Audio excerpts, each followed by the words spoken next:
meant for an adult audience. Loveline may contain sexually oriented content. Listener discretion is advised. Adam Carolla and Dr. Drew. Loveline, coast to coast. Hey everybody, it's Dr. Drew. This is Loveline. The phone number here is 1-800-LOVE-191. Happy Halloween. Adam is, been possessed. He's, Halloween traffic. I don't know what it is, but I've had quite an evening of trick-or-treating myself with my kids. Go get yourself a hooker. Thank you. And since it is Halloween, we have Peter James with us tonight, who's a psychic medium. Is that how you introduce yourself? Yes, sir. What psychic medium? But those things like two different things to me. No, actually, they're one and the same. My forte is doing ghost research, and I'm best known for doing ghost research. What does that mean, ghost research? Well, it means that when people die, tragically or violently or abruptly, they become a ghost or spirit. And I'm the kind of a person that has the ability to identify, to interact with, and communicate with those that have passed on tragically. Is that the only time someone becomes a ghost? Is after some Yes. sort of Generally, rule of thumb that if someone dies of natural causes like a heart attack or a stroke, that they go on to the other side, if you will, to a place that is more peaceful, rather than a ghost that becomes territorial where they die and they remain there in a never-ending cyclical fashion and doing the same thing over and over again until someone like myself that does ghost research exclusively brings them to light and to their awareness that they are dead, because most are not aware of being dead. Huh. No matter how long they sit there. No matter how long. Huh. They can haunt a place for eons. Wow, interesting. And by ghost research, do you mean, what does that mean exactly? Well, it means that my work involves hands-on work. In other words, I have to go where they die. For example, I'm currently doing some work on the Queen Mary, which I've done for a number of years, and I've done research there. I've been to places like Alcatraz and hospitals. You have and a new book coming out? Yes, I have. Heaven, can you hear me? Heaven, Can You Hear Me? Yes. Yes, it's Heaven, Can You Hear Me? That's coming out very soon. There's a website, ghostencounters.com. Yes, ghostencounters.com, yes. And did you know, have you always had this sort of talent, or did it come upon you one day, or how did you discover this? Doctor, I've had this ability since I was a child, and I became cognizant of it since I was about 8 years old. What was your first experience like? My first experience was living upstate New York. I lived in an old haunted apartment building, and interestingly, I had 3 ghost playmates that made themselves aware of their being there to me, and they became my ghost playmates. And this is how I was able to interact with them and learn how to communicate from 8 years old on. And these were children spirits? Children that died in that particular building from a fire. So here again, they lost their lives tragically. When did you find out that these were spirits or that there'd been a fire? I found out about 2 years later because I was working downstairs in this building in an old upholstery factory. And when I went in the rear of the building where the warehouse was, this is where the apartment that caught on fire, where the children lived and died tragically. And remember, ghosts are territorial. They remain where they die. Now, what can our callers expect from you? They're very confused about their love life, their relationship. Well, quite frankly, it has been my experience that many people that I encounter that claim to live in a haunted house claim to have been molested by a ghost and have actual contact with ghosts, sexual contact. You came at just the right time, Adam. Yeah, who got molested by a ghost? Lots of people. Many people. Didn't Roseanne get molested by a ghost? That's all things possible. It's quite conceivable. But to sum it up, on the premise of so in life, so in death, that what a person does in life, they can do in death. What's that mean? If you're having sex, you can have sex, and yes. Well, you better kill yourself right now, Adam. Because you can go out and molest people. Shut up. Listen, I was listening on the way in. You could kill yourself at the Olympic Gardens. I almost killed myself on the way in listening to you host Give me this a show. break. How But you're dare still you? alive, so I don't have to contact you. Yeah, and I didn't know that the whole ghost thing about only people that have passed away violently or tragically. Well, it makes sense because, they always have an axe to grind, so to speak. They've got a beef. It's like, how come this bitch keeps hanging around this house? She's looking for her head. She can't... What? But why do you turn into a moron when you're a ghost? You know, why can't you figure things out? Yes, I mean, they do all these crappy movies because they're not aware of being dead, and that's So why can't they figure that out? She's looking for her head.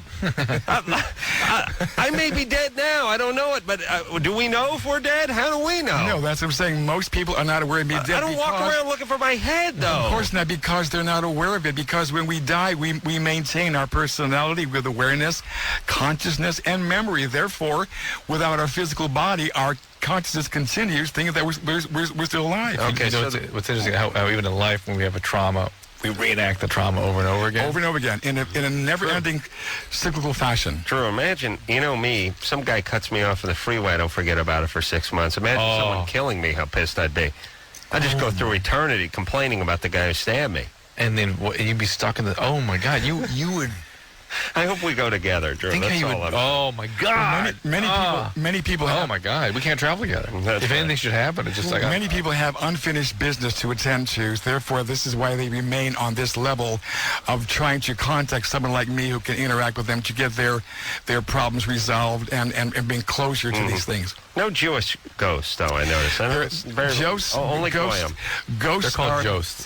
Jewish. I'm sorry. Ghosts are eclectic. They're all races, all creeds, all nationalities, all sexes, and. Yes. I'm a Jew. All right. So now, if we wanted, and Drew, we're going to figure out a way to swap seats here. For a second. Not the break. You have to. No, this is. There has to be a consequence for you being late. I'm sorry, but you know what? Let me tell you something about. I come from Hollywood. Oh, the parade. Just one huge bottleneck. The gays are marching up and down Santa Monica. I got the Mexicans marching up and down Sunset.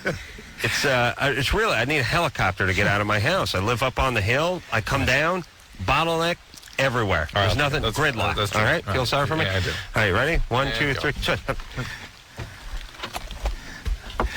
Keep talking. Oh, this is a Halloween night and the ghosts are here.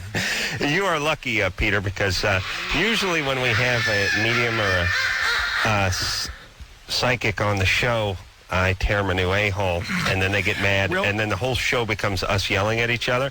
But producer Ann said, leave this one alone.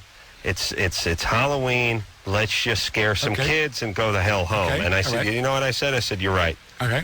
I said, live and let live. But I'm prepared for some of your stuff, though, if you want to throw some at me. Well, I last person we had on here was a psychic, I guess, and you're more of a person who communicates with folks that have passed on. Yes, but one has to have psychic abilities also to do what I do.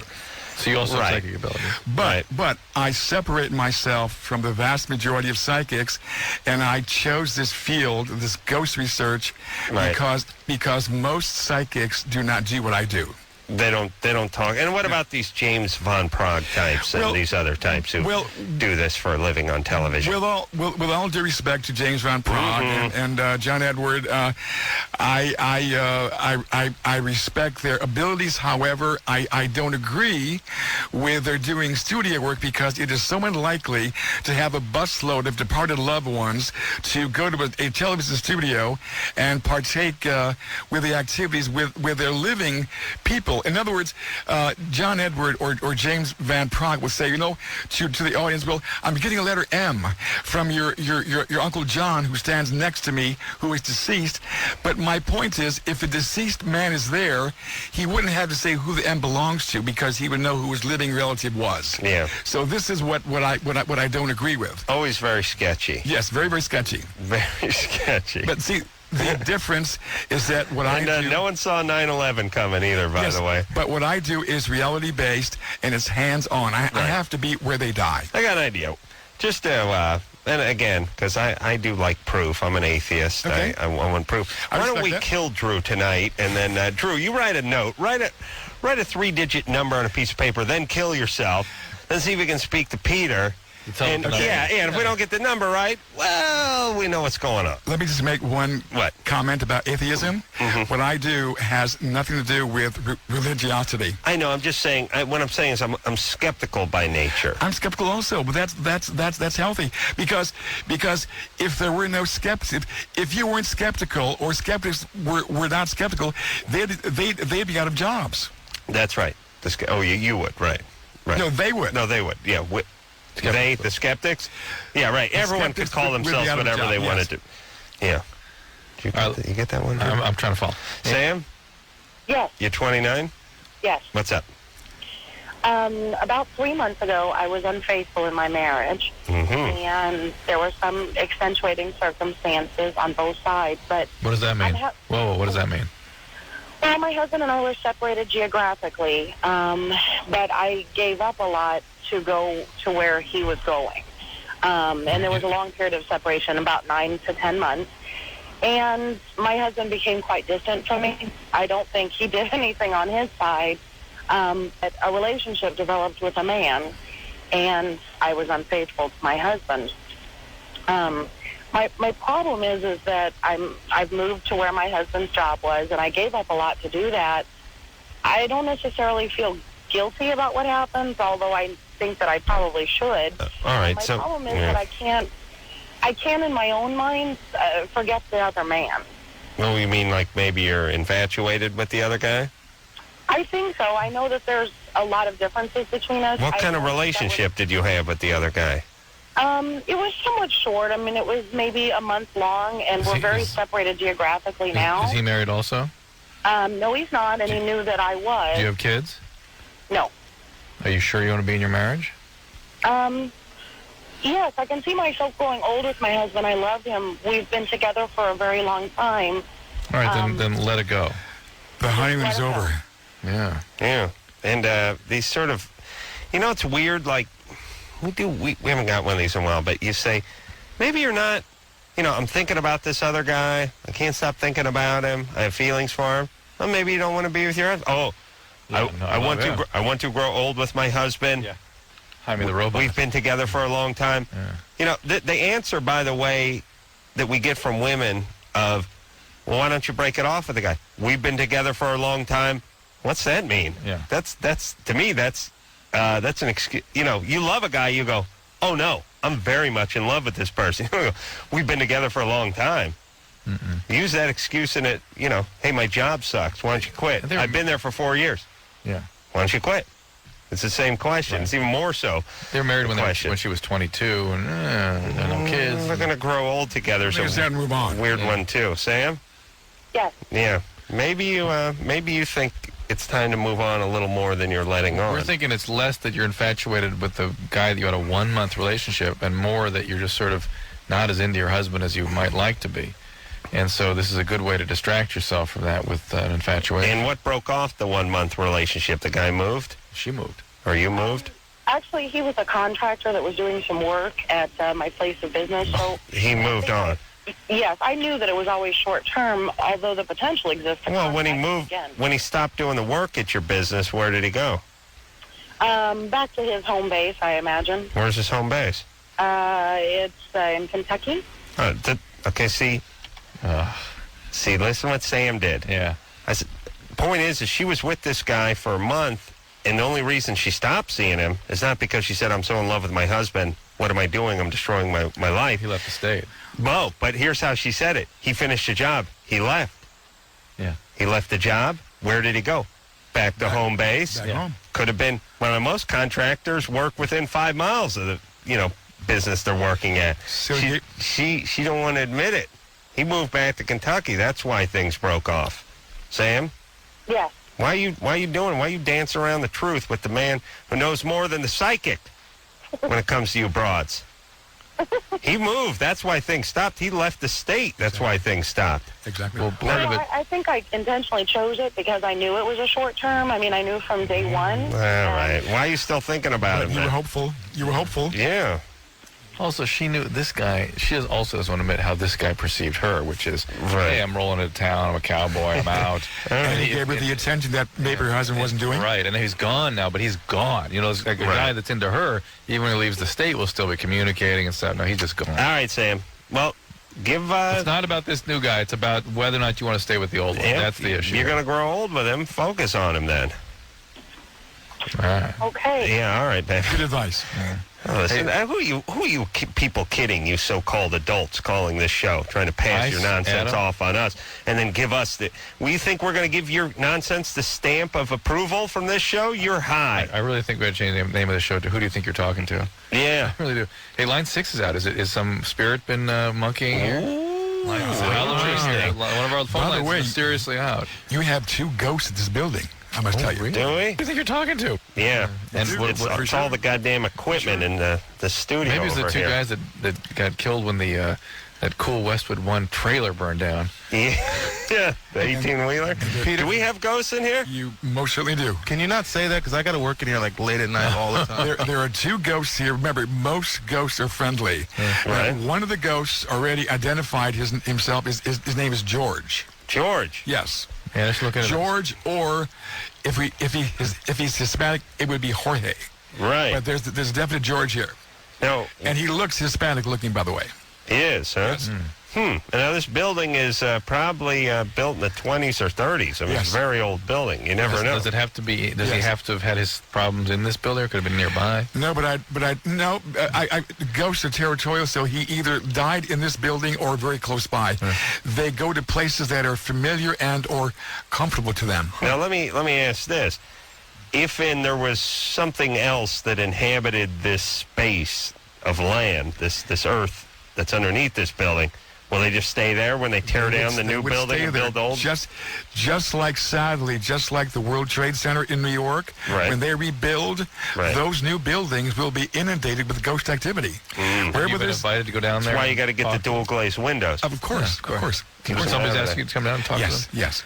Yes. Is it families that ask you to go down? Or businesses? Or? I'm not. Can't talk about it. I can't talk TV, right now. But television, it's part of my television series, which I'm working on. But what's the deal with the Queen Mary, by the way? Kenny Kingston, the sweet, sweet spirit, likes to go over the Queen Mary, too. Again, with all due respect to Kenny Kingston, I know, and you other guys all hate sidekicks, he's you not- guys are like chicks, No, you no, sidekicks. no. Remember, you all hate each other. It's not about animosity. It's about having the ability. Most people that do what I do or claim or purport to do what I do not have the ability to communicate with ghosts or interact with them. I did research on the Queen Mary for almost 5 years. How many people died on the Queen Mary? There are over 600 ghosts on the Queen Mary. We have to take into consideration that during the Second World War, the Queen Mary doubled as a troop transporting ship. Yeah, all right. And so that's where the ghosts come from.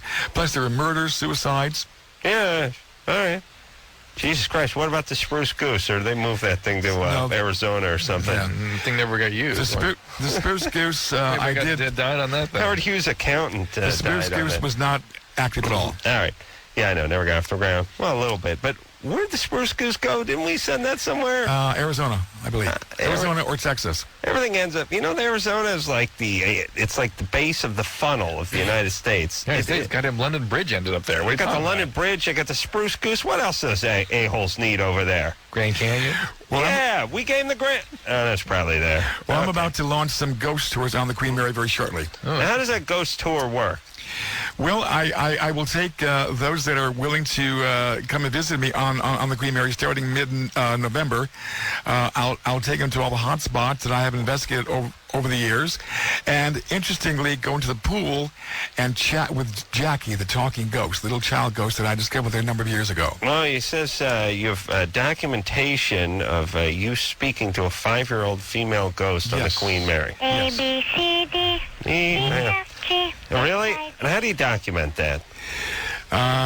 It's been witnessed by thousands of people worldwide that have visited the Queen Mary, and every time I take an entourage, if you will, of ghost followers, she will inevitably speak or say hello or something to that effect, and witnessed by thousands of people. I mean, Yeah, but they say hello like your dog says hello, right? No. They're yapping. Look, he's saying hi. Now he's saying he wants to go on a walk. Remember, so in life, so in death. There's no difference. The consciousness remains the same when we die. Well, what? But where's the videotape? I have it. You do? Yeah, the videotape is for sale right now. If you go to my website, ghostencounters.com, the Queen Mary video is for sale, and you can clearly hear Jackie talking, witnessed by thousands of people. Well, what does she say? She talks about her mommy, her daddy, that she's lost, looking for a ball. She said she's caught somewhere on top. Right, I'm going to challenge a little bit. So in life, so in death. In life, if you damage or remove your larynx, you don't talk. Ghosts don't have larynx. No, that's true. But you're talking physicality. we're talking a spirit body. So a person can die tragically, say, in a fire and lose their vocal cords or how they look.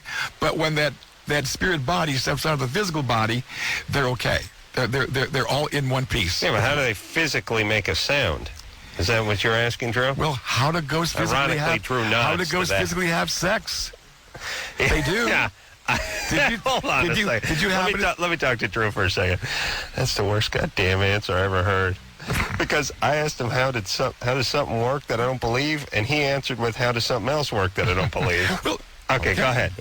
Okay, let me just make one comment. How do they have sex? How do they ride unicycles? Let me make one comment. Keep going. Let me make one comment about your belief system. I'll say this. To the believer, no explanation is necessary, and to the non-believer, Untrue. no explanation is possible. That's another horrible answer. Supposed to be nice. No, I got to do... Okay, but look, non-believer, show them a videotape. Then they believe. Okay, all right. Either that or walk with me on the Queen Mary and see for yourself. If it were right around here, I'd do it. I'm not trying to convince you. No, I'm just saying, how do they have sex? What kind of answer is that? Just like they did in life. All right. Without a penis, like you.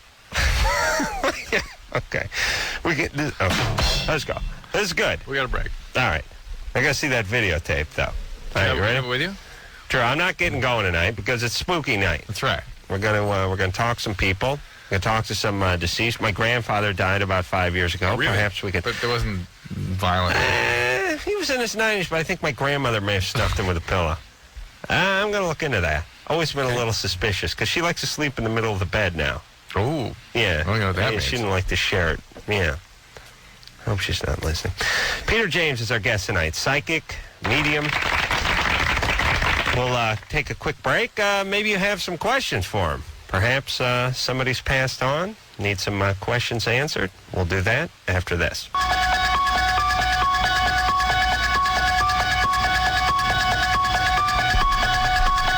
Hey, everybody, it's Loveline. I'm Adam Carolla. That is Dr. Drew.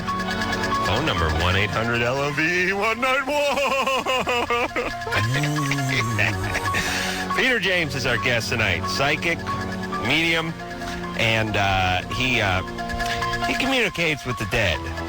Heaven, Can You Hear Me is the name of his new book that's coming out, and you can check his stuff out at his website, www.ghostencounters.com. All right. What is, I don't know. Give us the eeriest, scariest. I mean, most people who communicate with ghosts always say that the ghosts are fairly friendly and they don't mean us any harm. But that whole doesn't mean us any harm thing, we claim that with spiders and snakes, and no one seems to mean us any harm, yet they bite us in the ass once in a while. You know what I'm saying? Yes. I've been pushed, burned, slapped, kicked, punched. Really? Over the years, yes. And interestingly, there was a movie that just came out on Showtime called The Heartland Ghost, which I investigated many, many years ago on a show called Sightings that I was on for about 8 or 9 years. Uh-huh. And this child ghost named Sally was the most cognizant, the most aware ghost I've ever encountered. Mm-hmm. And her way of communicating would be that she would scratch a name or something on the man's abdomen. So I asked her, I said, Sally, which is your favorite toy? This is a child ghost, by the way. The dolly, the teddy bear, or the rocking horse? And she somehow, while the cameras are rolling, scratched on the man's abdomen the word D-O-L-Y. So that was immediate responsive communication. Right. So she's a very aware ghost. So this is the most... You've been burned by a ghost? Burned, yes. She burned my face, and then she gave me a hug. How'd she burn your face? I don't know. She used something that burned, just like I don't know how she scratched or how she set the man's shirt on fire right while the cameras are rolling. This is real stuff. I saw that, and that was horrifying, actually. Yes. Even for skeptics. Yes. Set a man's shirt on fire? Well, I was the one that did the research on this movie, and that entire movie depicted my findings, my methodology, and all the names that I came up with was about what I did in that movie. Wow. Anderson saw it, saw a shirt catch on fire. That's the encyclopedia. Harrison, a member of a nomadic people of the deserts. All right. Trying to figure out what a Saracen I saw was. the skin scratching. 4 or 5 years ago. That was real. And well, it looked real, and it was terrifying. That was real. I was there. What was terrifying about it? She was scratching him. But I mean, well, just the fact that I was watching that and I couldn't understand it. I couldn't comprehend. Drew, put the dictionary away. relax. Then you'd know why it was terrifying. You weren't listening for the last 10 minutes. And don't parrot back what we were saying. That's BS. Now shut that goddamn book and let's do our job. He's looking here. up Ghost. BJ, Yeah, you're 27? yeah. What's up? Well, I was going to ask the guy there. I actually had a little time frame there where I was having a lot of experiences with ghosts. One was actually in my house, and I had a phone call in the middle of the night, and I usually listen to the answer machine to see who it is. And the answer machine, it was an old girlfriend of mine talking, and as soon as I turned to pick up the phone and talk to her, I was being held down, and I couldn't get to my phone. I thought I was going to have to with my comforter. Oh, Jesus Christ. That's just a I'm night having a terror. hard time getting to his phone now. Were you fully awake at that time? Oh, hold on. Or were you sleeping? The phone was right below the bed because I leave the phone right there. But were you sleeping? I was trying to reach down to pick it up. Yeah, but BJ, Were you were you sleeping? sleeping, Were you sleeping? retard? No, listen up, listen. So when I tried to get to the phone, I couldn't, and I finally yelled, I finally ripped what I thought was the cup off me, and when I turned over, this woman was in my bed, and she... All right, hold on. Sounds like to me that Yeah. How, let me ask you this. When the phones go bad, this is the only reason I believe we have a guest. It always sounds like this. No, listen, you don't understand. Well, I turned around, and then I looked, and I saw him. in my That's how it works. opinion, It always works. It goes like the closer you get to the finish of the story, the crescendo of a story, the worse the connection is. The part where the person says, no, listen, you're not going to believe this, that part's always crystal clear. It's the part we're not going to believe that we never get to hear. in my opinion, the man was sleeping, and this is a phenomenon called sleep paralysis. sleep terror. Yeah, sleep terror. Yeah. Can you look up? BJ, it's a sleep terror. It's a common thing, and sometimes as part of that, you'll visualize something holding you down or something happening to you.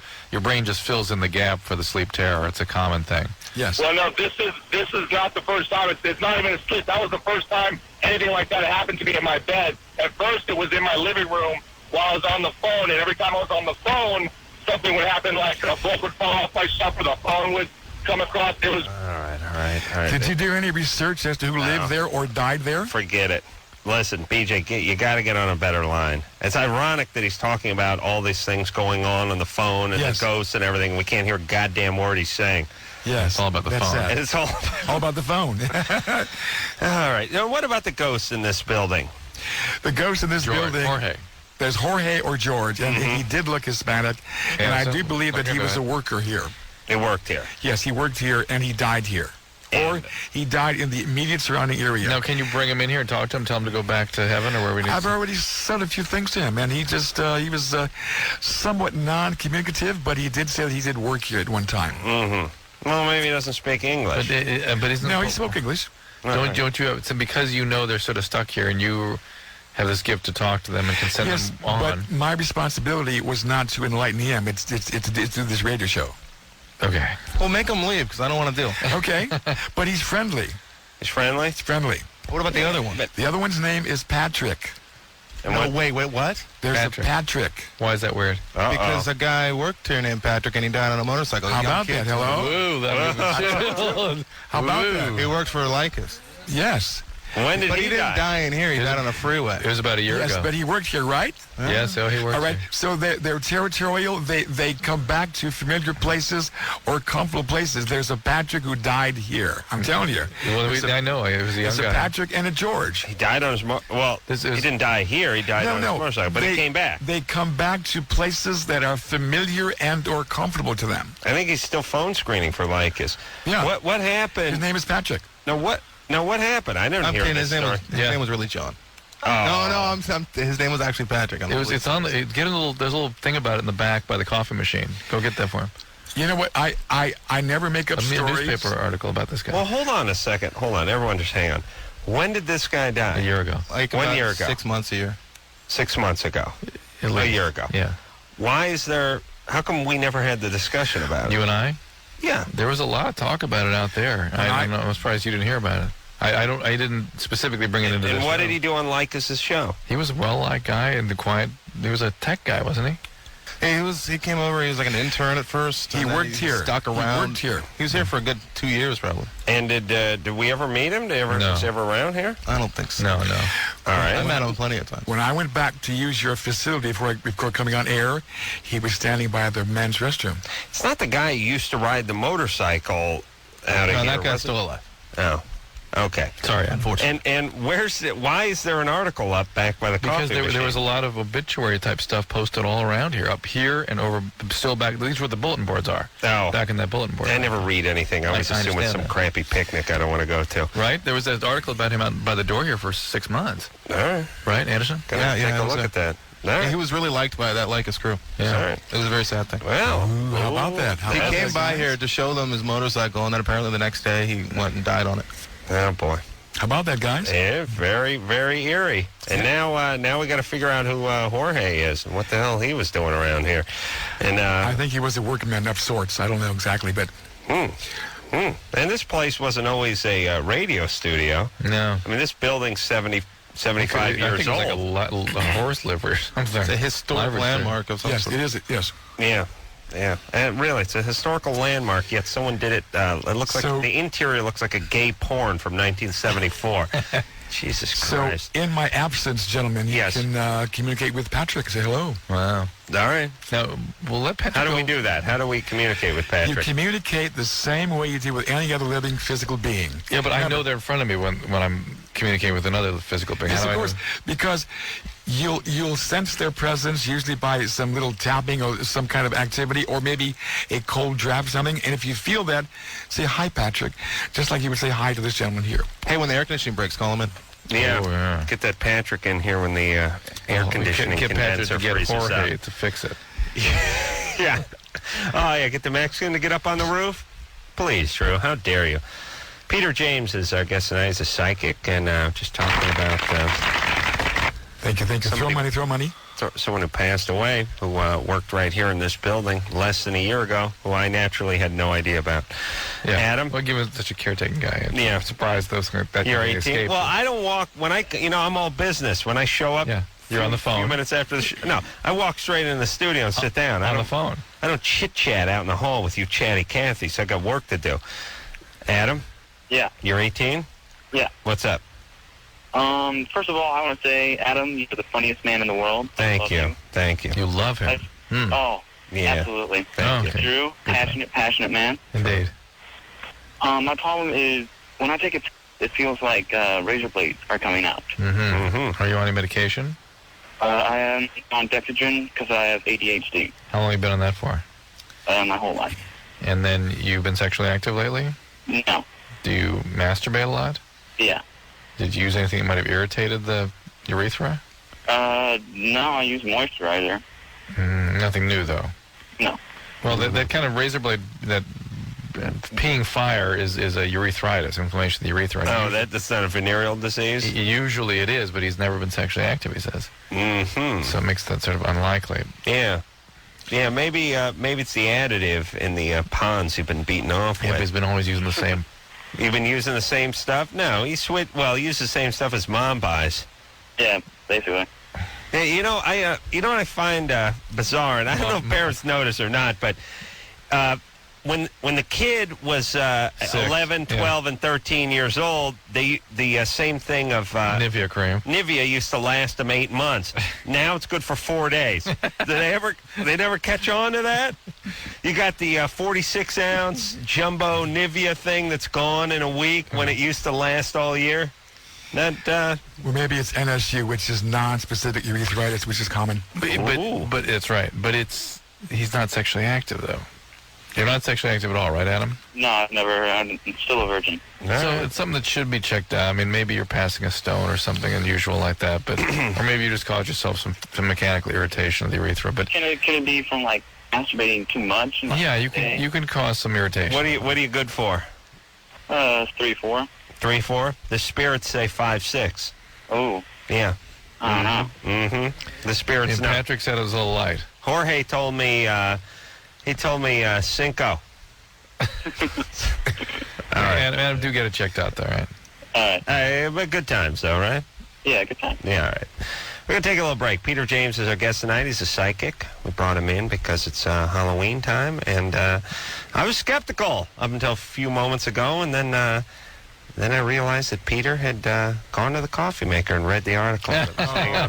No. No, well, actually, Not true. Yes, I've been here for a year. I haven't Not seen true. it, so It's not up there anymore. not up It's not anymore. up Check his No. pockets. Not up anymore. Not up there, man. No, he knows.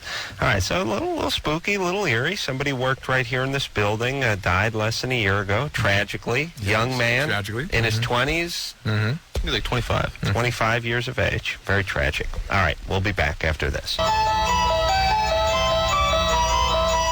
Hey, everybody. Loveline. I'm Adam. That's Dr. Drew. Phone number 1-800-LOVE-191. Peter James is our guest tonight.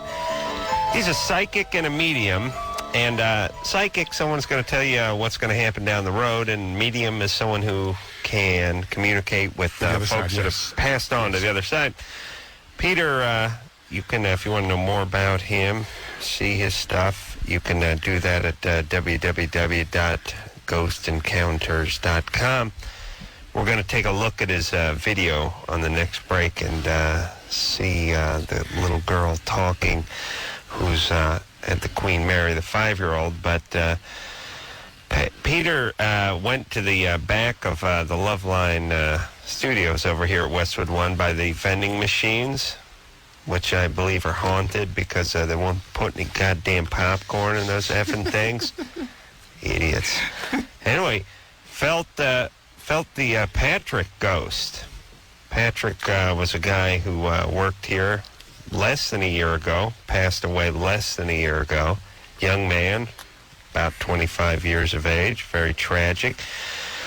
Passed away near here on his motorcycle, evidently, and has now returned. And why go to work? I don't want to go to work when I'm alive. Why would I go there when I was dead? To me, spending eternity at work, Yeah, but you I would would. kill That's myself. you. That's I'd you. kill myself. Do you hear me, Drew? But this was his livelihood. This is where he felt good being. He felt good Really? being In this here, yes. dump? This graveyard? Yes, of course. Please, I'd rather spend the rest of my life in an urn than Westwood One. Well, that's. Now I was just thinking to myself, you would go to your sensory deprivation tank. Yes. That's where you'd go. Yes. I'd go to my spankatorium. All right. So, anyway, Peter went to the back, said he felt his energy back there by the vending machines. I saw him. I saw him. As clearly as I see you. Now, what did he look like? He looked like a young man. Anderson? And I don't have any kind of a real description. I would say he was about maybe 6 feet tall. 6 foot tall? Remember, ghosts don't have feet. No feet. You never see you never see them from the knees down. They just Why? sort of. That's true. That's a phenomenon that I'm still working on. You know what? They're like Muppets. Yeah. You just Not see really, the top. but They're he hand was but he was a young man, Young man. and from what I could tell, he was probably about Dr. Drew size. Bruce I size. think. Mm-hmm. But it's kind of hard to tell because without having the feet, it's kind of hard to measure height. Yeah, right. Yeah. And then do they float a little above They the... float or they walk. Yeah. Oh, they walk with no feet. Yes. Hey, but they have I knees? know it sounds strange with no feet, but they don't have feet when I see the ghost. All right. But anyhow, he is here and he's friendly. Now, when you saw your Really? first ghost when you were 8 years old or whatever, did they no feet? No feet. Didn't that freak you out? You're 8-year-old. Not at all. Not at all. I was unnerved, but not frightened because Did you know you were seeing ghosts? not really. I mean, I thought like any child who had the first encounter, I thought it strange, but yet I was comfortable because they were friendly. How come I never see a ghost? Well, some people have the ability and/or the gift, and some don't. Mm-hmm. And it's a matter of recognizing your abilities and learning how to nurture them. But let me ask you this. If a ghost, like in these movies, and that's all I really have in life is movies to reference, if a ghost was hell-bent on letting itself be known, it could let itself be known to someone who had no gift or no ability. Absolutely. And many people who don't have the gift that I do are able to see ghosts or Like- have a ghost encounter. For instance, when Engineer Anderson is here, let's say, not tonight, he's too scared, he'll get out of here, but he'll forget about it, and sometime next week, he'll be here 3, 4 in the morning, like when I came out here to do Stern a few months ago at 3 a.m., there was my buddy Anderson. He'll be here all alone. Yes. Patrick will show himself, right? Yes, but Patrick has been here all this time. Yeah, but now Anderson knows, so he's free. No, Patrick will not harm Anderson. Does he know what I look at on the internet when I'm here alone? I'm not sure. But I have a feeling that there was they had some differences between them, however. Oh. But I think those are resolved as far as Patrick is concerned, so there's no harm that'll come to Anderson. I guarantee you that. They didn't, they weren't the biggest fans. But when you're touching yourself there at 4 a.m, just think about Patrick looking in. Watching you. Yeah. Uh-huh. You're supposed to be on the clock, not on the thing that rhymes with clock. You understand? Tony? Yeah, I'm wondering. If I own a business, that first sign I put up is no beating off. Because I know 80% of the guys I work with beat off in the head. Go ahead, Tony, and then put a fake camera in the bathroom. I want to know, did the ghosts talk to people they talked to? And you said they can do everything they do when they were living. Mm-hmm. Do they talk to people they used to talk to when they were living when they're dead? Yes, they do. However, most living people are not aware of ghost activity, but ghosts do communicate. It's just that we are not cognizant of their presence. So if we don't answer back, then why do they talk to us, I guess? Because let's say that someone died that you knew, God forbid, right, that had some unfinished business here, and say that they were murdered, and they knew who the murderer was, so that they wanted to convey that message to you, but because you're not able to be aware of their presence, then they keep doing that in a never-ending cyclical fashion until someone discovers what they're trying to convey. And doesn't everyone who gets murdered at 22, 23 have some unfinished business? Of course. Like, junior college or a job or whatever. Yes. And why don't they convey it more to the police? And do you know of cases where the people came from the hereafter? I've helped with many cases with police forces nationally. Really? And I was able to come up with evidence that was able to incarcerate people. Really? Yes, and the ghost says, "Here's where the knife is. Absolutely. Look over here." This is documented. My videographer friend moved to a new apartment in Hollywood years ago, and I went to visit him. And long story short, a young woman who was a prostitute there, lived in the building, was murdered there. Mm-hmm. And because she died there, when I went to visit him the first time, she was in his bathroom stall shower, and we had an ongoing conversation to the point where the police were notified. The police came there and witnessed my talking to this ghost, who gave me the name of the murderer, his license plate number, and where she was found. And of course, the cop almost had a stroke because he was scared to death. But this is how they found the murderer. They went and found the corpse, or they already found the corpse? They had the corpse. Right. They had the corpse. Right. But her spirit body. Right. Remember, ghosts are territorial. They remain where they die. That's right. They're like cats. So she told me who the name of the murderer was. But they had a stroke. How did that work? I mean, how did they catch him, though? Just because she gave the name? You know what I'm saying? She gave the guy's name, who was her boyfriend. Ooh. She was strangled, by the way. They found her with a ligature around her neck, and she was beaten to death. So we told them the boyfriend's name, where he lived, and the license plate of his car. So this is how they were able to apprehend him and incarcerate him. All right, but here's... Okay, I know this is a true story. Dead horse here, but all you did is give the cops the name of someone who they had. I mean, they would have looked at anyway. How does that make him guilty?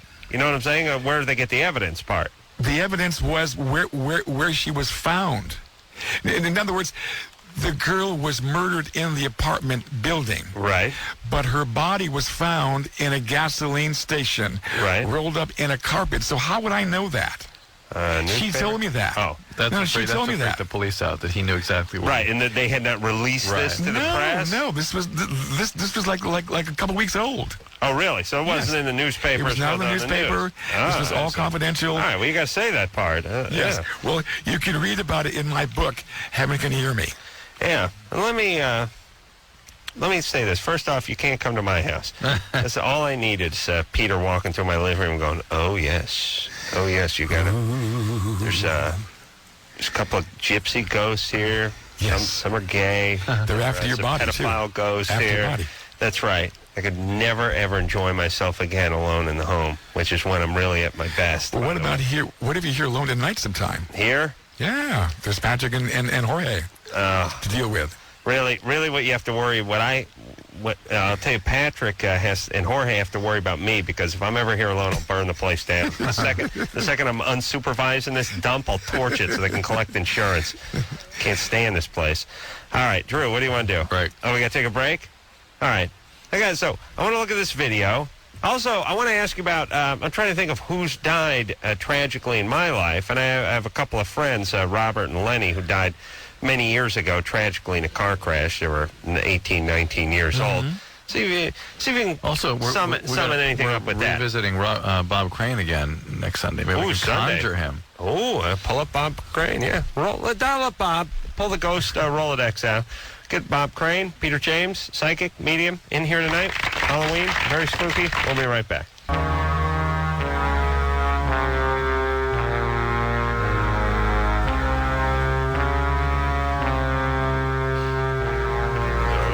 yeah. Here's Johnny.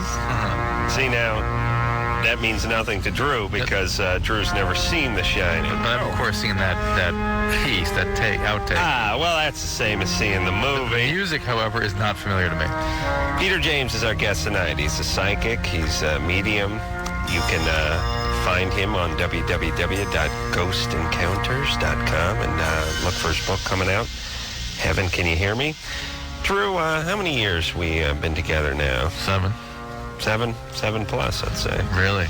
Mm-hmm. Yeah, and what stage of our relationship would you say that I found out that you never saw The Shining? Early. About 15, 20 minutes into our relationship? Yeah. Couple of weeks, couple of months? Early. Within the first year? No, actually, we shared our love for Woody Allen, and then the deficiencies came forward. How long have I been begging you to see the movie The Shining? Oh, 7 years. 7 plus? 7 plus, yeah. And have you seen that movie, The Shining, yet? Oh, it's a great movie. Great movie. Oh, yeah. Oh, now he's going to see it. Including the books.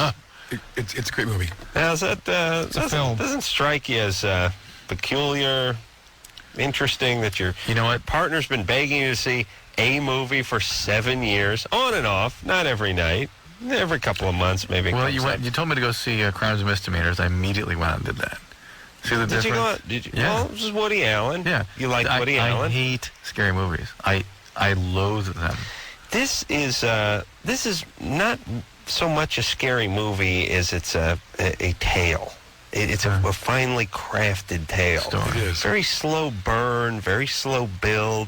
Nothing much going on in the first hour, but sort of just good movie making. You know, you can take the scare out of movie, take the sting out of the scare, rather, by understanding that these were people just like you and just like me that died tragically. Someone's mother, father, son, child. That makes it scarier. You see? No. So there's a lot of sadness involved also. Except for they're telling the Jack to swing an axe. Yes, that's of course. That makes it scary again, then. You know what I'm saying? Well, that's Hollywood, though. That's for Hollywood. I see. So anyway, Drew. Yeah. Not going to see the movie? Okay. Why don't you just say you're not going to see it? All right, I'm not going to say it. Now, didn't someone give you a tape of it? No, I've got the Raging Bull. I'm trying to that's what I want to say. Drew, you really know how to go into the fire from the frying pan.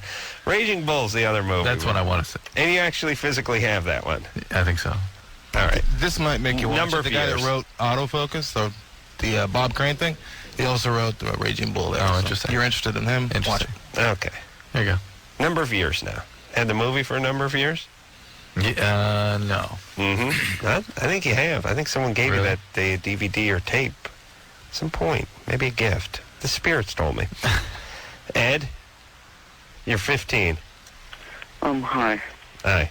Oh, boy. I just want to say that you're, really funny. I know that everybody says that, and it lacks meaning, and you're also a very talented actor, and I'm sorry to see that you were cut out of the James Silent Bob movie. Whatever. Yes, thank you. Thank you, sweet spirit. All right, and also, Drew, you're very intelligent and knowledgeable. Yeah. And, my question is that there's this girl that I like at my school, and for a while she liked me on and off, and now she's going out with, one of my friends. And I just want to know how I could tell her how I feel about the situation without, damaging our friendship, because I really want to be friends with her, too. But I just don't think I can go on, like, saying, oh, I'm all right with it and stuff like that, when in all actuality, I'm, like, hurt by it because she, like, lied to me before. Like, she was, like, saying... All right, here's the deal. Forget this idea of being her friend. You're way past that. I mean, you want to be around her, but what you want is to fulfill this fantasy of a relationship. Problem is, she's with someone else. So you either have to bide your time and then strike. No. Yeah. But she's not going to... He's not going to strike. He's going to bide his time, and then he's going to beat off. Yeah. You need to just start fresh. I don't know what it is with guys. I did this when I was in high school. Me too. Many guys have many guys have done this. They find a girl they're interested in. The girl is interested in the fact that they're interested in them, but they're not so interested. Their only interest in the guy is how interested the guy is in them and how good that makes them feel. Meanwhile, you're on the back burner. They're chasing the captain of the football team. There's a succession of guys they go through. You end up heartbroken and angry. And next thing you know, 2.5 years of high school's gone by, and you've done nothing but pull your pud and chase this broad around. Not even chase, just ruminated. Slow, yeah. You're not even chasing. Well, you tail like the FBI does. Yeah. You're you stay a few car lengths back in an unmarked van. And you're not stalking, because you're not letting your presence even be known. No. You're like a ghost. And you don't never make a move. Never fall in love with strangers. You really are like a ghost. You make noises once in a while, but you don't communicate. Right. And then every once in a while, you show up at their house, and you're like, where are you going? And they're like, I got a big date. Which dress should I wear? And you get all weird, and they want to know why you're all weird, and you storm out, and they're all confused because you're into them, and you expect them to be psychic and know that they're into you. It never works. Just start new. Find somebody else. Yes. What do you mean never fall in love with a stranger? Well, people give their hearts to strangers. I know, but what are you supposed to do? Because people want people to be as they'd like them to be rather than how they really are. Oh. Yes. And therefore, they give their heart away to someone that they don't know. They don't know. Yeah. That's what I mean by that. All right. Thank you. Let's talk to Katie. Katie? Hello? You're 18? Yeah. What's up? I have a question for Peter. Hi, Katie. Hi. My grandparents died earlier this year, and my grandmother, she died from a stroke, and like she was paralyzed. She couldn't really talk. And I didn't get to see her before she died, and I wanted to know if she wanted to tell anybody anything. But that's not a traumatic death, though. It's a natural. No, that's a natural cause. So it would be unlikely that I would be able to communicate with her. However, hold on, maybe it was a stroke of an axe handle. No. However, and Katie, you can communicate with her by simply talking to her just like you did when she was alive, and I guarantee you she would give you some visible sign that she's with you, which can bring about the necessary closure or comfort that you're seeking. Wait, if she were with her. Wait, I'm a little confused. Now, are you suggesting that people can communicate with people that did not die of traumatic death? Yes, of course. Yes. Explain that part to us. We can contact our departed loved ones by simply calling out to them. And on occasion, they'll make a visitation to us because they want to be around their loved ones, but they're not our guardian angels. That's a myth. So the bottom line is, if you want to communicate with her, just say, Grandma, there's certain things I wanted to say. Maybe there's something you want to tell me.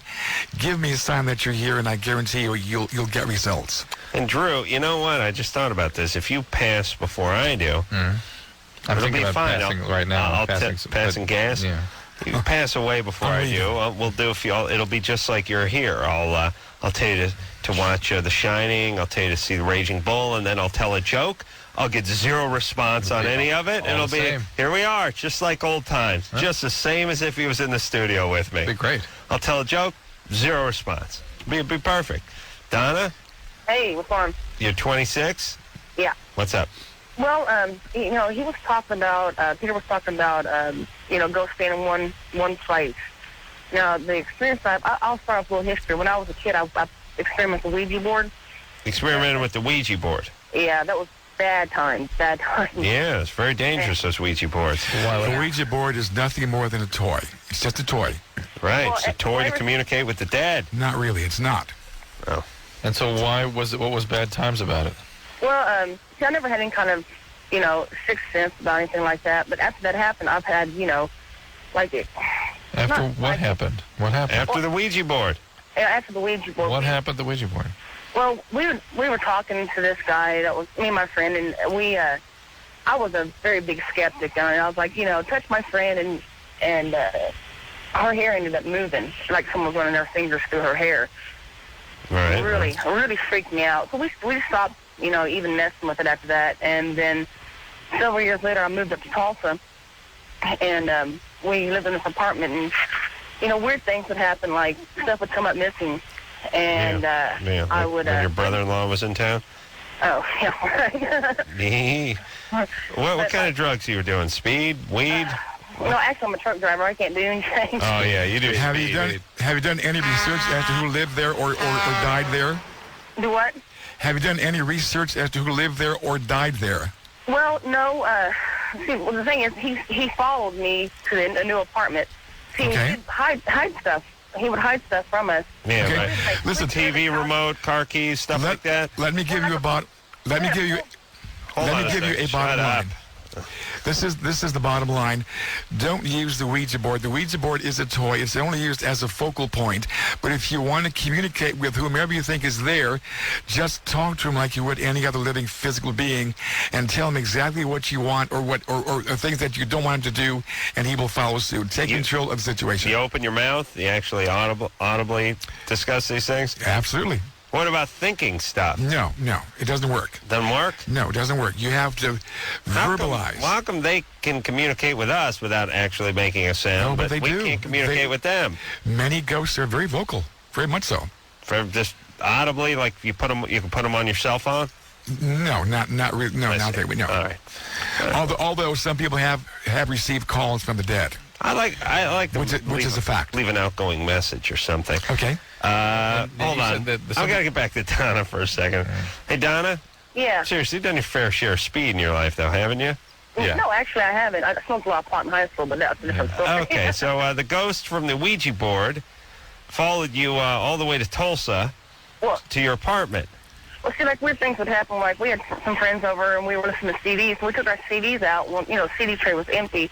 In the middle of the night, we got woke up by the music just blaring out of the CD. And it was a CD that we had taken out of the CD player, and it was in there playing as loud as the stereo would go. Donna, let me ask you a question. Can't be explained. Do you feel it was the same ghost? Because ghosts don't haunt people, they haunt houses. Well, see, that was kind of my theory, but whenever we moved, it felt like the same ghost because he was kind of upset about things because we were, we were sitting there, and all of a sudden it sounded like someone hit the vacuum cleaner with a bat, just boom, hit it real hard and knocked it over. All right. Is he still active now? Well, I don't know. I moved out of there, and Okay. I've just been in this new place for about a month. Hey, Donna, so. let me guess which CD it was. 38 Special.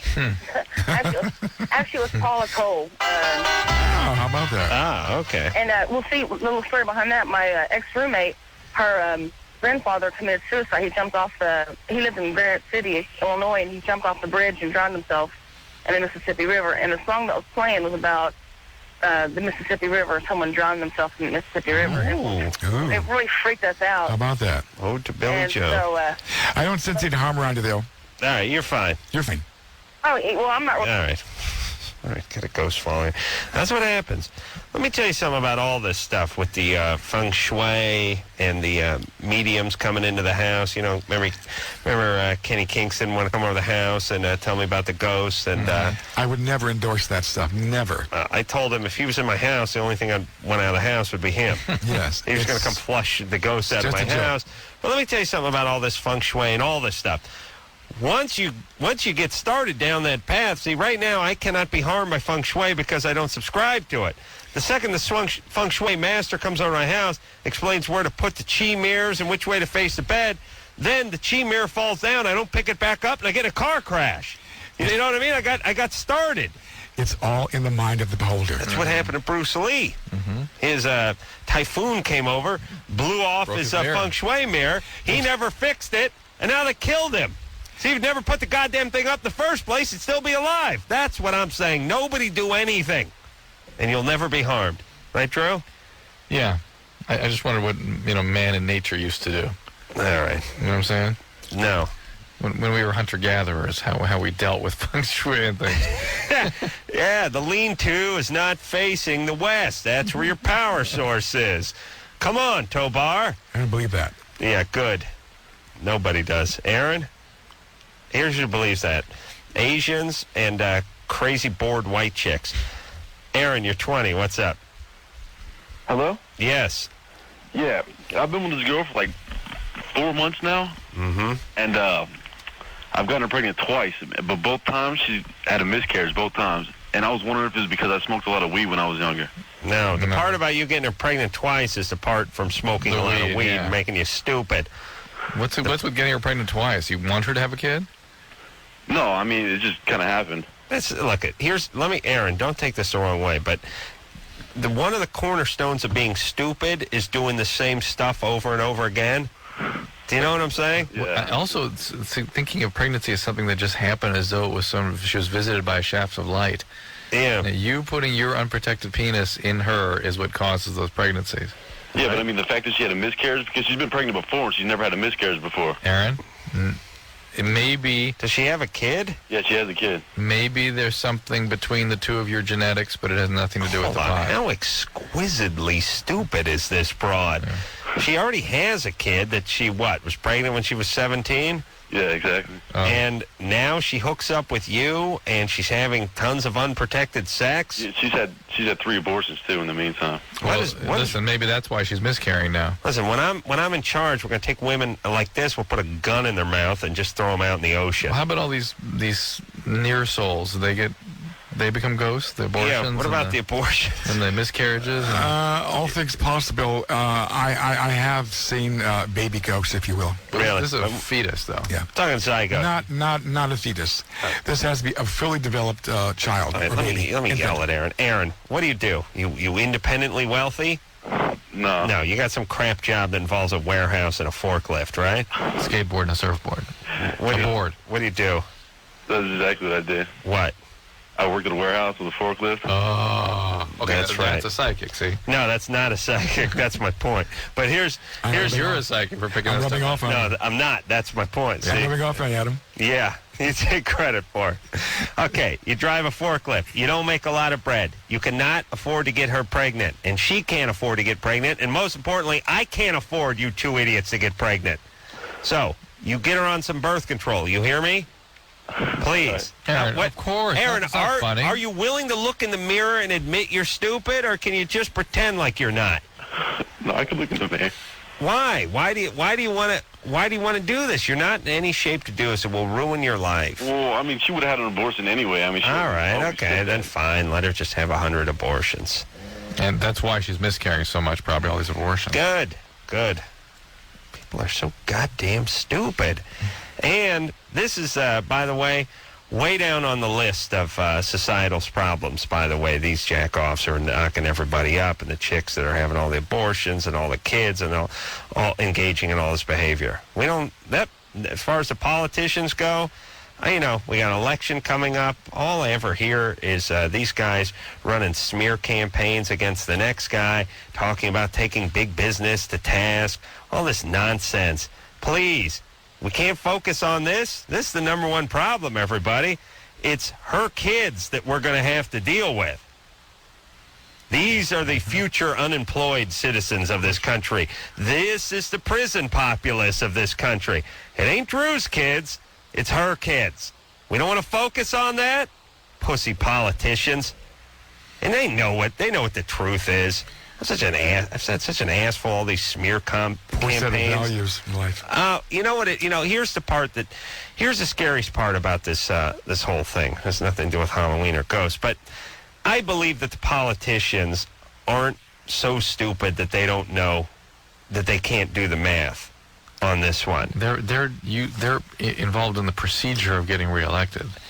That's the all. Constant procedure of getting reelected, not the part about making any significant change in their community. Mm-hmm. Yeah, I believe they know about it, other than Maxine Waters, who's as I said, Aunt Esther from Sanford and Son, who I'm not sure if she knows where she is. I don't think so either. She doesn't seem to know where she is. I've spoken to her. She says, I think she has dementia or something. But other than Maxine Waters. Justice, no peace. Maxine, if you're listening, baby, I know you're not listening because you don't know where you are and you're not sure how the radio goes, or perhaps you're talking back to me at this very moment. I don't blame you, sweetie. You're disoriented. You don't know where you are. But all the other ones, I blame them. They know the price that we pay for these unwanted kids, and they never focus on it. Oh, we got to build more prisons and more schools. How about we cut off the steady supply of people that are going to the prisons and the schools? They're too busy playing the victim role. That's it. Pussies. Jennifer? Yeah, hi, guys. Yeah, let me tell you this. Hold on a second. Hold on, Jennifer. The Republicans are busy arguing against ballistic IDs and things that make sense. And the Democrats are trying to get more money so guys like our last jackass caller can bang more chicks and we can support more of them. It's really ridiculous. You know, somebody comes up with an idea. Hey, how about doing ballistic identification? Every gun that's sold has a ballistic trademark to it. They're all different. It's like fingerprints for guns. Yeah. Anyone that's sold leaves its own mark, its own special mark on the bullet, and that's how we can tell what gun it came from. How about we simply register the guns so we have a nice archive, and next time we pull a bullet out of the head of some guy on the street, we can go, hey, here's the gun it matches up with. Nope, not going to happen. A crazy idea. So we got the Republicans working on that. No, there'll be none of this. Then what we got the Democrats working on is, hey, how about we get some DNA samples from all the people that are on death row so we can get a nice, so we can figure out what other unsolved crimes they may have taken part in. Nope, we're not going to do that. You retards, what are you doing? What are both of you doing? You think I'm going to join one of your idiotic parties? You got the one a-holes busy defending the guys that are on death row, and the other pile defend Chuck Heston and his buddy defending everyone who buys a gun. What are we doing? This is what the parties are doing. This is what goes on. This is why we got to eliminate these parties. We need a third party in there. There's some goddamn respect for this country to go in there and not worry about getting elected next time. And the thing is, I think they start believing their own rhetoric after a while. They start arguing. They vehemently argue, the Republicans and the NRA guys, about why this ballistic identification thing's a horrible idea. Oh, of course. Imagine. Close your eyes and imagine if we knew what gun every bullet came from, how the world would fall off its axis. Oh, what a horrible. Would you want to live in that land? No. Would you want to live in a place where we knew what gun this bullet came from? No, then when we were pulling the bullets out of the victims of the sniper in Washington, we would actually know what gun it came from. Oh, my God, horrible idea. And would you want to live in a world where we knew the DNA of the guys that were on death row so we could solve unsolved crime? No, we wouldn't want to live in that world. What a horrible, horrible world. That'd be like communist Russia. It'd be like East Berlin. Big brother is yes, we watching. can never know any of this. No, and telling screwed up teenage women who are getting pregnant over and over again to stop having the goddamn kids. Would you want to live in that world? No, of course not. Of course not. Idiots. Idiots. Pussies and cowards and idiots. A pox on all of you. Pussy politicians with your smear campaigns. They say it's, let's just go DC, sue the tobacco companies. Let's get some more money. 20 Yeah. miles of beltway surrounded by reality. Oh, Jesus Christ. Republican Democrats. Then this poor Democrat kicks off in a plane crash up there, and where the hell the kickoff in Minnesota last week, and his funeral turns into a Democratic rally. I know. Did you see Jesse Christ. Ventura talking about that? He was so angry. Good. Of course he should be. It's pussy Democrats. Guys all make me sick. Sick! Anyway, Peter James, our guest tonight. Big Halloween show. Psychic medium. We'll be right back.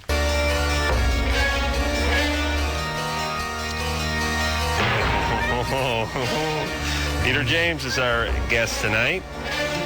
Psychic medium. Find his stuff out at www.ghostencounters.com. Dr. Drew, the man who refuses to see The Shining or Raging Bull, is in studio tonight. We just watched Peter's videotape which was taken at the Queen Mary. Queen Mary, English ship from the 20s, 30s? 30s. 30s. And biggest cruise liner in the world at that time, right? I mean, the Titanic had sunk before that. Yes. Right? Now, was the Queen Mary wasn't bigger than the Titanic? Yes, it was. Yes, it was. Oh, it was? Or yes, it is? Was. Yes. Did not know that. The Queen Mary is 1,019 feet long, and the Titanic was about 800 feet long. Huh. Wait a second. Yes. Oh, wait a second. The Queen Mary is 1,000 feet? 1,019 feet long. Oh, 1,019. Yes. I'm sorry. Okay, so it was 100 feet or so longer. Yes, longer than the Titanic. Wow. Did not know that. She was called the Grey Ghost for a while, too. Yes, she was. Yeah. They used her as a troop ship. Troop transporting ship during the Second World War. Oh, my God. That would have sucked doing... Oh, I'll tell you. Let me tell you this. I don't know. I'm just going off, and then we're getting back. This is why I could never do this show. I always say that the guys who were in the Merchant Marines in World War II had the scariest job in the world. You know, whenever people talk about World War II, they flying the B-17s or being in the submarine corps, this is the scariest thing in the world. But per capita, more Merchant Marines lost than any other branch of the service. And it's something I always suspected because they were sinking millions of tons of shipping stuff. You know, the beginning, first 2-3 years of the war, the Wolf Pack, the subs, Japanese subs, German subs, sinking everything. And when I went to the Imperial War Museum in England, and I had a little exhibit on it, and my hunch was correct. It was the most dangerous. They lost not the most men, but per capita the most men. Imagine that. You're just somewhere in the mid-Atlantic. It's 3 in the morning. It's freezing. It's pitch black outside. And a torpedo hits your ship, and you're in the 20-foot swells. You're just going in, baby. Pitch black and freezing water, 20-foot seas. I mean, you're going in. Oh, can you imagine? And even if you didn't go in, just doing the long ship, knowing that the Wolf Pack was out there watching you. How freaky. Yeah, so the Queen Mary... The Queen Mary was transporting 16,000 of our troops during the Second World War. They were not equipped with air conditioning, and they were in the Red Sea area during the hot summer months, and they died at the rate of 1 every 7 minutes for hours. This is fact. Really? This is why the Queen Mary is inundated with ghost activity. Yes. One sailor every 7 minutes? Every 7 minutes for hours from heat exhaustion. So there was a period there. It was a few hours. Yes, a few hours. That's one over the course of the war, Drew. We lost every one of our fighting men died on that ship. Wow, so you're saying there's hundreds, maybe? Hundreds. There are at least 600 ghosts on the Queen Mary. So this Queen Mary, I mean, this is one of the biggest concentration of ghosts? Yes, it is. Well, in my opinion, the Queen Mary is the most haunted place in the world. Right. And I've investigated haunted places throughout the world. Mm-hmm. And I'm about to launch my ghost tours on the Queen Mary starting the 15th of November. Come and see me. Second only to Phyllis Diller's vagina, by the way. Yes, of course. Haunted? Yeah. Haunted, very haunted. Queen Mary, second. Distant second, but second. Jennifer? Hey. You're 19? Yeah. What's up? Adam, I wanted to say that I agreed with your speech right before break there. Oh, thank you. Thank you. She calls her the Queen Cherry. I have a ghost question. Yeah. My uncle committed suicide about 10 years ago, and I was just wondering, like, if you said that if ghosts really wanted to communicate with people, why doesn't he communicate with our family?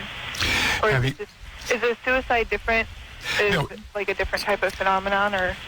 Suicide comes under the category of violently or tragically death. So, have you tried to communicate with him, Jennifer? No. Well, I mean, like, when I was younger, I used to, try to talk to him because he was my favorite uncle, and it was kind of like a big tragedy for our family. How old were you when he killed himself? Oh, it was about 10 years. It was about 9 or 10. And did your parents tell you that's how he died?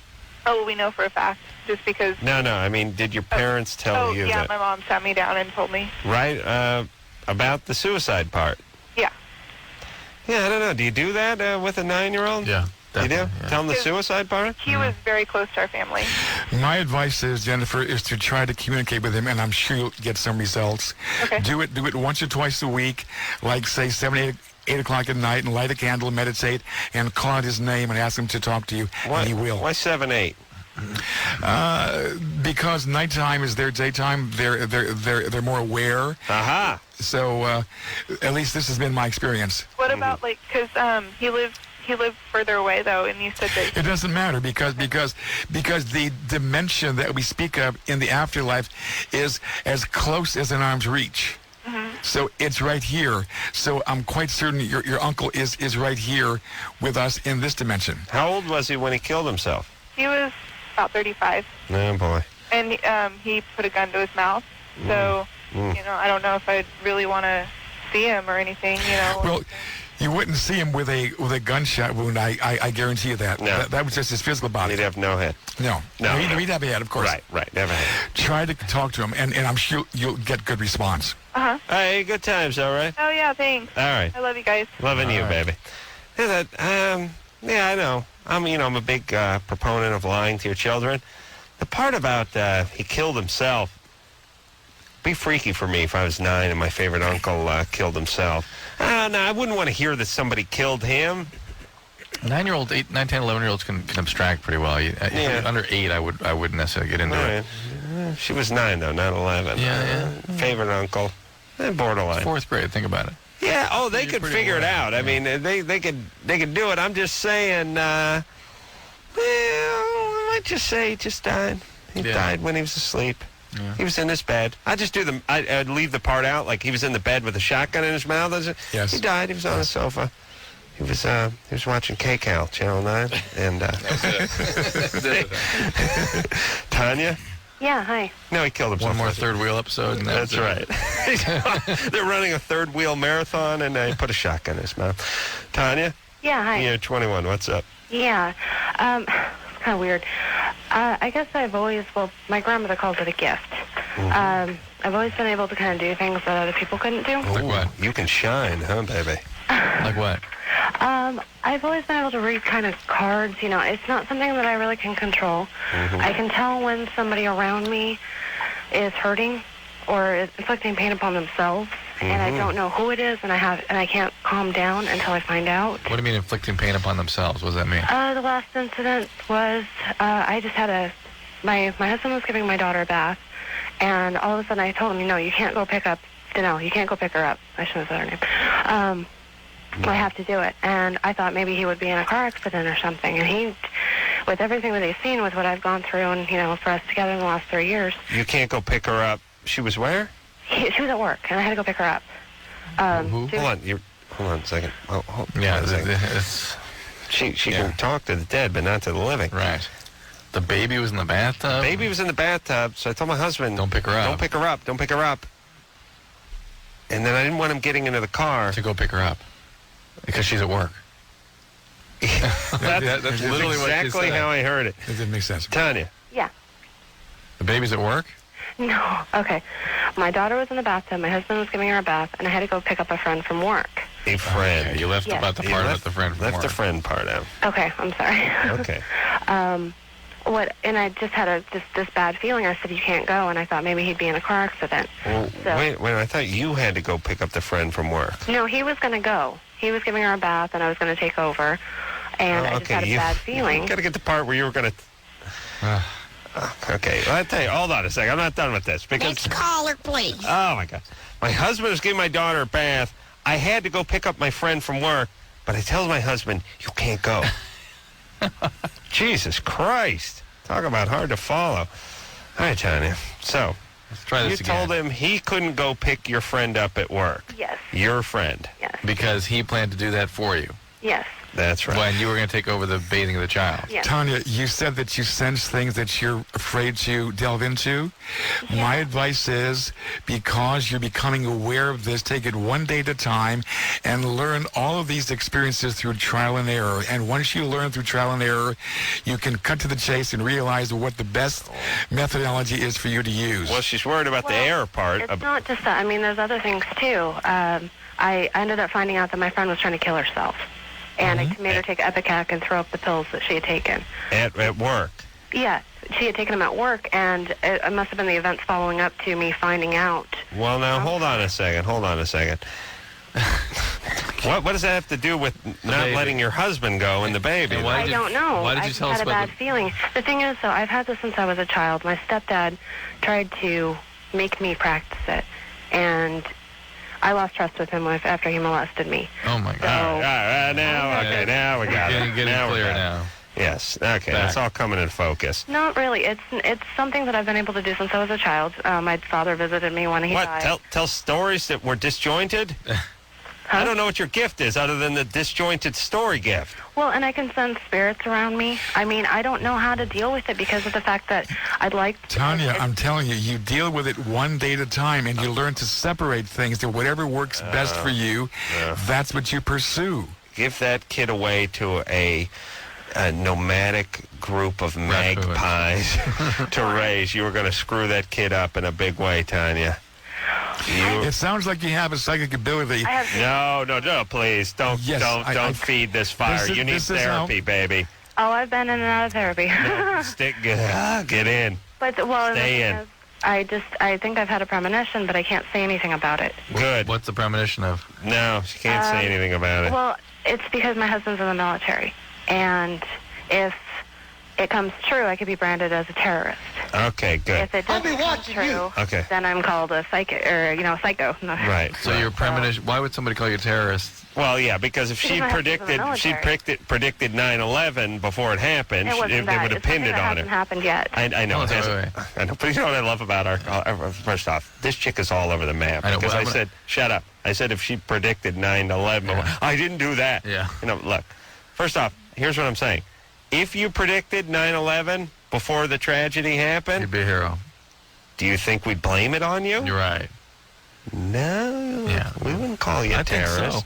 No. As soon as we walked into her trailer and looked around a little bit, they'd realize she was not connected. Tanya, have they given you a diagnosis of bipolar?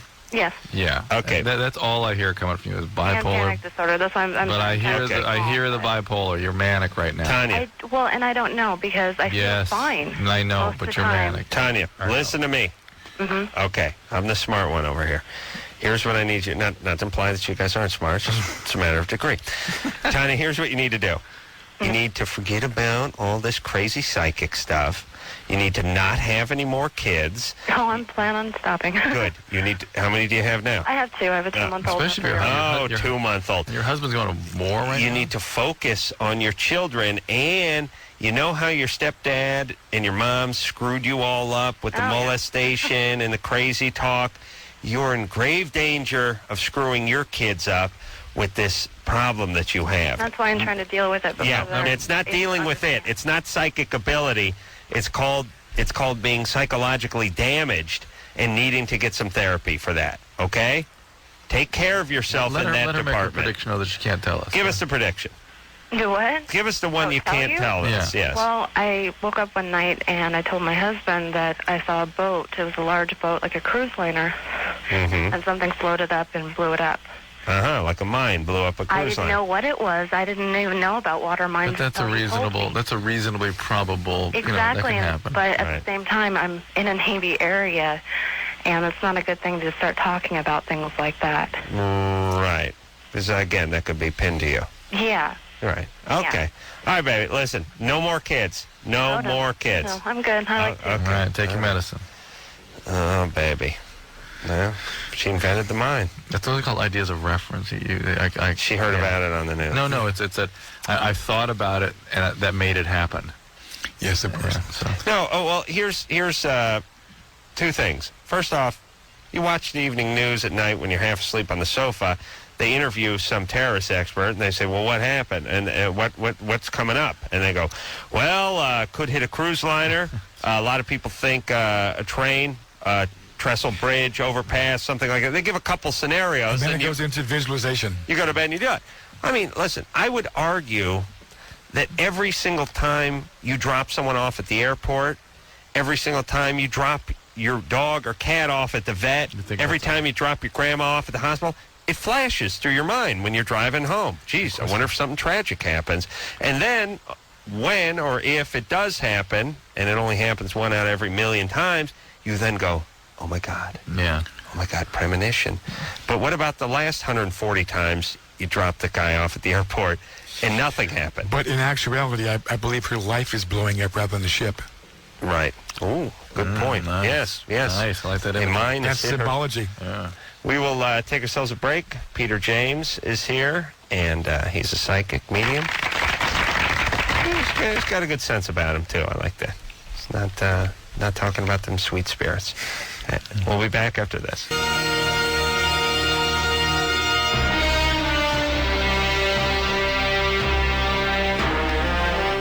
Hey, everybody. It's the Loveline. This is music from another movie Drew's never seen, I'm sure. Frankenstein. Drew, have you seen that? Frankenstein? I mean, I don't know what Frankenstein. Peter James is our guest tonight. He's a psychic. He's a medium. I'm a husky. You're a large. Oh, see, I beat you to the joke, Drew. www.ghostencounters.com is where you can find him on the net. And let's hop back to the phones and speak to Andrew. Andrew? Hey, what's up, Adam? Yay. How are you doing tonight? Good times. Yeah, I wanted to tell you, your crank anchors pulls off. I actually tried something today, and it worked. What'd you do? Called the subway, told them that Jared Fogle would be showing up. Oh, Jared, yeah. So losing all that weight. Yeah, totally. I told them, the manager said he was really excited about it. Oh, this said is he wanted ridiculous. Jared to be there, and that I had to go over a list of things, and then told him that he's still very sensitive about the weight, even though he's lost it.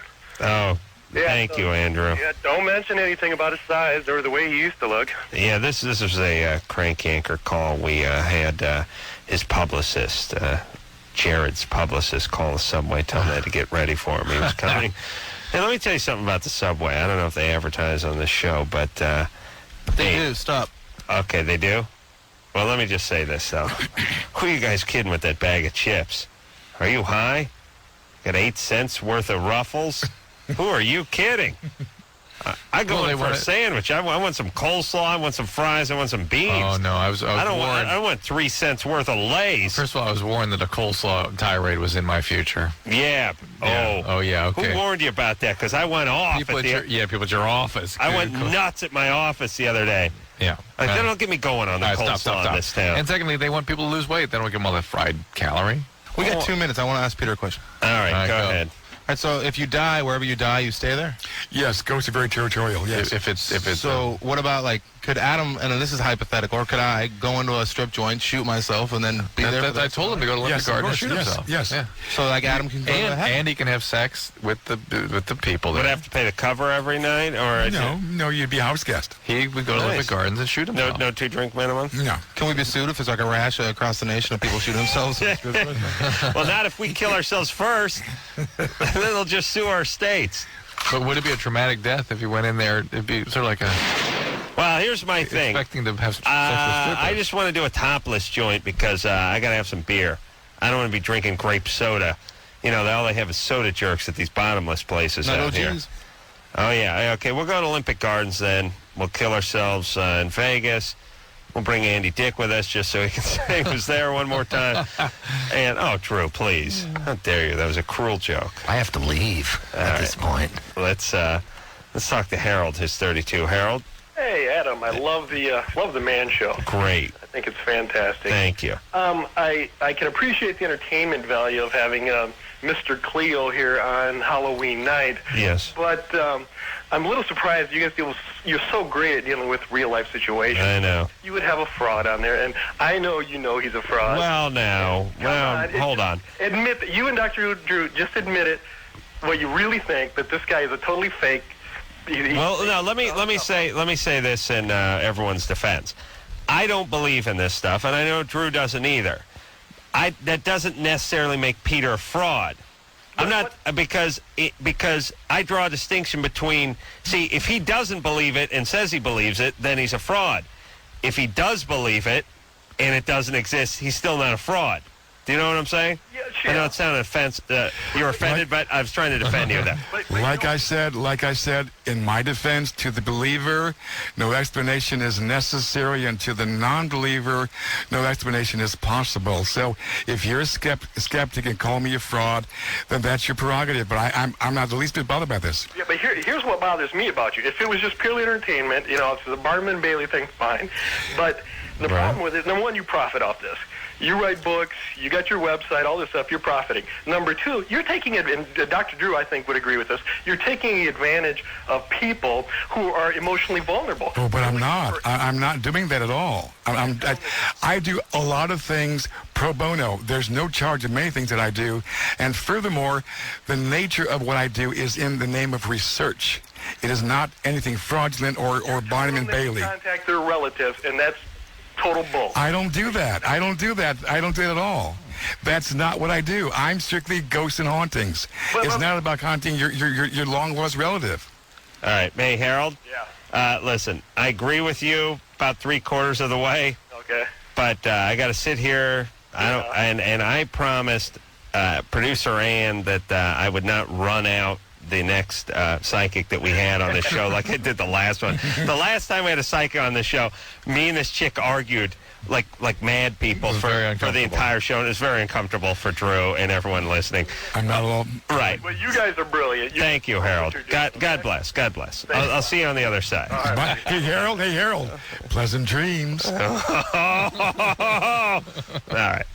Take a quick break. We'll be right back.